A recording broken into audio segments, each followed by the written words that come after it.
Injury report the same as yesterday. Compton did not participate, and we still have not heard anything back from no written confirmation on Robert yet.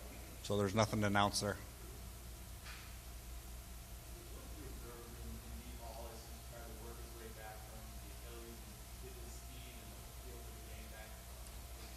Yeah, that's exactly what I've observed, is him trying to get himself back in shape, not only physically but mentally. That the belief that he can break on that thing, and it's healthy. And the injury set him back a little bit in training camp.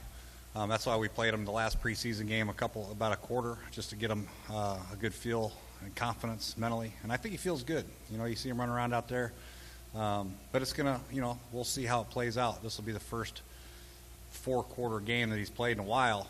Hopefully it holds up and he holds up mentally. But we feel confident that he's going to be fine, and he's a big part of our success on defense. Oh, yeah.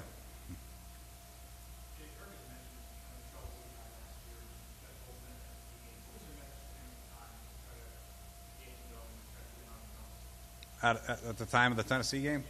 Well, I think it was just about, after he threw that pick at the end of the half, he kind of just looked like the wind was knocked out of him. And I think he just needed to take a step back, give Cole an opportunity, and and watch a little bit, just because I felt like I said before, sometimes when you throw in interceptions, you feel like you're letting the whole world down, your teammates, your coaches, the fans, and I think he just put too much on him, too much pressure on himself, and it was important for him at that time to just take a step back and give Colt an opportunity, because I felt at the time Colt had been practicing well also, and we want to see what he could do at the time, and he did well, but I think it was a learning experience for all of us.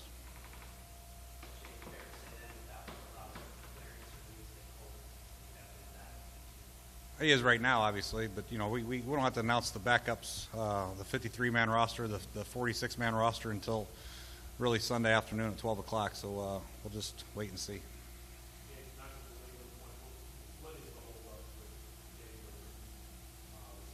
No idea.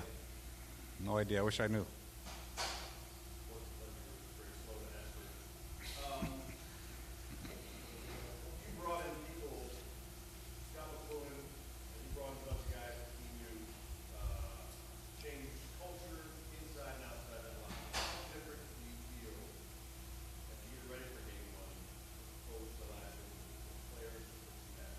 Well, we feel confident. We didn't feel bad last year going into game one. We just had a rash of injuries hit us. But this year, the guys that we brought back, we feel like are Redskin-type football players that compete and play hard. And then the new guys we added, we feel like are good football players that are tough and physical. And that's the one thing. If you want to change culture, you want to be a tough, physical football team. And you just can't say that. You got to get people in your building that are tough and physical. We feel like we've done that, through the draft and through free agency. Great leaders like Deshaun Goldston. We got a big guy like Terrence Knight, and we got draft guys like Matt Jones and Brandon Sheriff, and Crowder is a tough sucker. He's not big, but he's tough. So we feel like we've added a lot. Chris Culliver is a tough corner, physical corner. So we feel like we added the toughness that we're looking for. Now it's a matter of going out, handling adversity, playing hard, and keeping that toughness level up at a consistent basis. Ryan Kerrigan's been pretty much an every snap guy since he's been here. With he's had a couple of knee issues here and there. He obviously had the procedure. Is there going to be any effort to cut him back a little bit, and maybe give him a few more, downs off during the course of the game? I think that might happen, depending on how he is with his cardio throughout the course of the game. He's in great shape.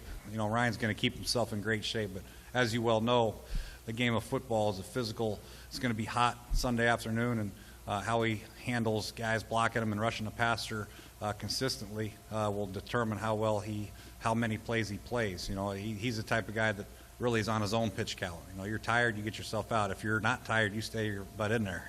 So I think he'll gauge that. Obviously, if he's really tired, we want Trent and Preston to get some reps, and even Jackson Jeffcoat.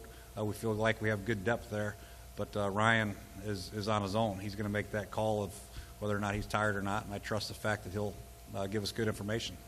You had said yesterday that you would know possibly the returners after today's practice. Do you have an idea yet? Yeah, right now we're planning on Crowder taking the punts and Chris Thompson taking the kickoff, at this time right now. This is kind of the play off of what Rich just said. And with Deshaun, is it the same thing as far as letting him gauge if he's tired because he hasn't played a lot? Yesterday's practice was a great look. It was really hot out there, and and you can see that he got winded a little bit, and Deshaun winded is not a very good Deshaun. We got to make sure he's fresh, and when he's in there, he's got to be ready to stretch a defense out, block when he needs to block. But he won't be very effective if he's tired. But I think he's in good shape. He had a really good day today, running around out there. And I feel good about where he's at. And I also feel good about if he is a little tired, Ryan Grant and Andre Roberts and Jameson Crowder. I feel good about them coming in for him. So our depth at receiver is excellent also. Speaking of Grant, I was just going to ask you, you've raved about him for 2 summers now. Do you start to look for more ways to get him involved in the game, or do you still look at him as a backup who will go in if these other guys? That's probably the way he is right now. He's worked extremely hard, obviously, as they all have. The problem is we have a great receiving core. Pierre's he's done a great job, obviously. Deshaun, Ryan Grant, I won't hesitate to put in there any situation, any time, if need be. So, and same with Andre and obviously Crowder. Those 5 guys really, you call a pass play, I don't really care who's out there. There's a few specifics. You want Deshaun's 4.28 speed out there, obviously. But for the most part, the other 4, they can play anytime, anywhere. How do you all figure out how to use Alfred and when to get Matt in there? Have you figured out that balance and how you'll work those 2 together? We'll see how the game goes. A lot depends on how the game goes. But we're going to work Matt in there, obviously. But it's still Alfred's, the bell cow, so to speak. But we want to keep him fresh for 16 weeks. And if he gets 12 or 20 carries, Matt Jones gets 8 to 10. I don't know how it's going to work and play out, but I think a lot's going to depend on our drives. Do we have 12-play drive? Do we have a 3 and out? If we have a bunch of 3 and outs, and I don't imagine Alfred to get taken out too much. We got to try to get some drives, keep them alive, and that way we'll get a good look at both of them. Played itself out. Do you feel better at the depth at the other outside linebacker position than you did once Junior was hurt?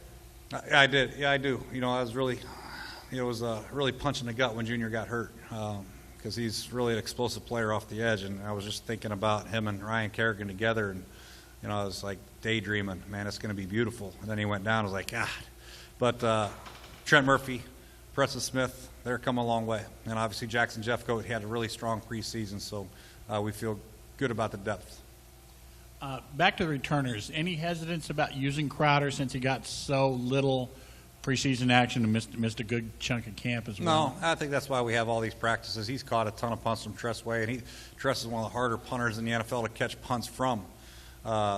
So he's got a lot of work. So we don't feel any worry. And Thompson, what do you like about him on the kickoff as opposed to others?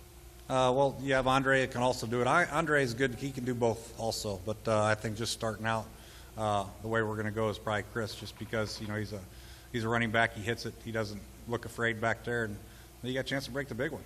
Their kicker booms them out of the end zone. We're not going to probably get a lot of kickoff returns anyway. But if we do, we feel good about Chris. Thanks, Coach. All right.